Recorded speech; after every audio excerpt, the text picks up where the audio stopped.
bonjour. Je suis Alice Canet, avocate et médiateur, particulièrement pour les familles franco-allemandes, pour leur permettre de dépasser les phases de séparation, de divorce dans la paix. Et alors moi, ce que je vois vraiment souvent comme challenge que rencontrent les femmes françaises en Allemagne au moment de la séparation du couple, c'est très souvent lié à l'isolement. Elles se sentent très, très isolées. Elles n'ont pas forcément eu la possibilité de faire la carrière qu'elles espéraient, parce qu'en femme, en Allemagne, souvent, elles s'occupent des enfants. Elle peut avoir des difficultés avec la langue, donc des difficultés à créer des liens avec les gens, à être autonome administrativement. Et cet isolement devient encore plus énorme quand le lien principal, qui est le mari, s'effondre et que le couple disparaît. Donc ce sentiment d'isolement est énorme. Et en plus, il y a la phase du deuil à dépasser, avec la phase de l'angoisse, en se demandant comment l'avenir va pouvoir se régler. Et cette angoisse est d'autant plus grande qu'elles ont très peu d'accès à l'information juridique sur comment se règle un divorce franco-allemand, comment se règle une séparation.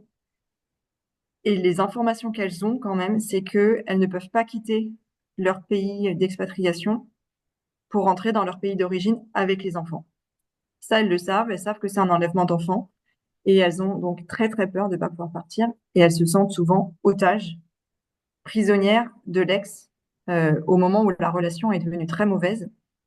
C'est vraiment très compliqué comme situation.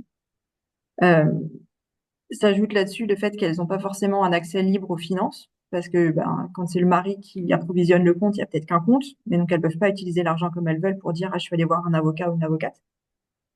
Et donc vraiment le général, c'est je suis prisonnière, je peux rien faire, il n'y a aucune alternative positive.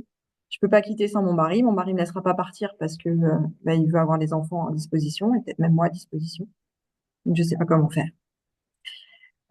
Et pour les femmes allemandes en France, c'est à peu près pareil, sauf que elles peuvent avoir encore en plus l'idée que c'est nécessaire pour l'éducation des enfants, pour une éducation plus bienveillante, comme elles le reçoivent et plus libre, de repartir en Allemagne. Alors qu'en France, pour les Français, ce sera plutôt pour pouvoir avoir s'épanouir soi personnellement comme femme en ayant une carrière aussi. Elles ont l'impression de pas pouvoir avoir en Allemagne. Et dans tous les cas, vraiment pour moi, les solutions, c'est de retrouver confiance un peu en tout ce qu'on peut faire soi-même. Et c'est pour ça de se faire accompagner avec un coach parental, par exemple, pour sortir de l'opposition entre culture de la discipline plutôt française versus culture plutôt du dévouement complet des parents aux enfants, mais quand même d'une certaine liberté des enfants. Euh, Aider à voir les richesses que ça représente d'avoir ces différents points de vue. Pour le niveau juridique, ça va être pour la maison des solutions, par exemple de faire beaucoup de temps d'information qui soient disponibles assez largement, assez facilement sur le droit, comment ça se passe, et d'en parler le plus tôt possible. Ça, c'est vraiment le meilleur conseil. N'attendez pas que le conflit monte en intensité. Parlez-en quand ça va bien. Envisagez à ce moment-là, il y a des conversations difficiles. Comment on va faire? Comment on va faire si je travaille pas? Comment on va faire si on a des enfants? Euh, Ayez une aide pour apprendre la langue. C'est votre principal point. Il faut pouvoir avoir vraiment cette aide-là. En parler le plus tôt possible et avec l'aide de personnes qui pourront vous donner ces ressources comme soutien euh, et que vous ne sentiez pas complètement vulnérable et à la merci de l'autre part.